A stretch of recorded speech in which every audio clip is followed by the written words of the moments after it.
Now this cabin was so remote. Now this cabin I told you about was so remote from any kind of store.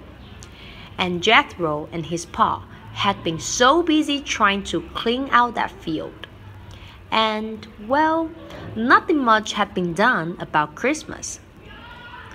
But along about noon of the day before Christmas, the father said to young Jethro, he said, "Son, you better start to get ready now. We're all going on down to the store with a few eggs and see what we can swap in for."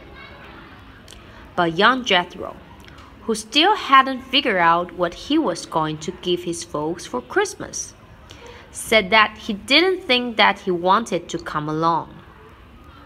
Fact is, there was nothing young Jethro liked better than going down to that store. But he also wanted a chance to be alone, to work out some kind of a surprise for his ma and pa. "Well," said his father, "you just do what you think best. You got your dog Pepper here for company. We'll be back before sundown anyhow."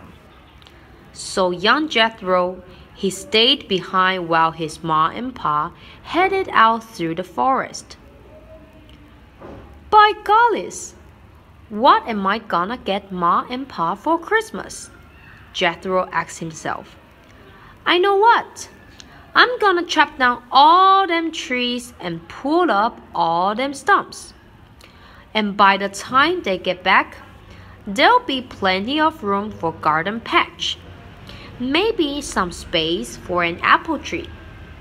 So he grabbed hold of his pa's axe, and he crossed to a first big tree. Well, the axe was too big, and young Jethro was too small.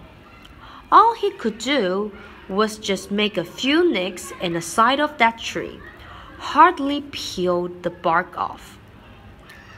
Well, as he was chopping, a few flakes of snow began to fall. You know, evening and darkness always come sooner when it's snowing.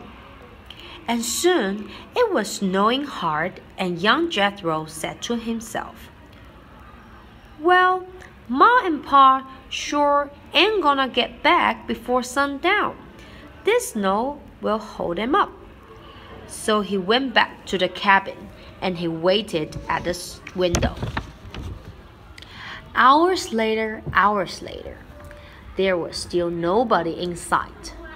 The snow had stopped and the moon was out.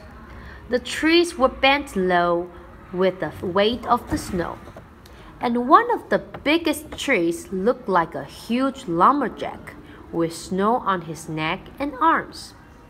And one of the smaller trees, a kind of bushy one, looked like a man with a pack on his back. And one of the trees, with some icicle clinging to its branches, looked like a frontiersman in a buckskin jacket. The icicle kind of looked like fringes. Finally, his parents came back. They all enjoyed the happy Christmas Eve. And his parents gave him a very big surprise. It was another dog to be Pepper's friend.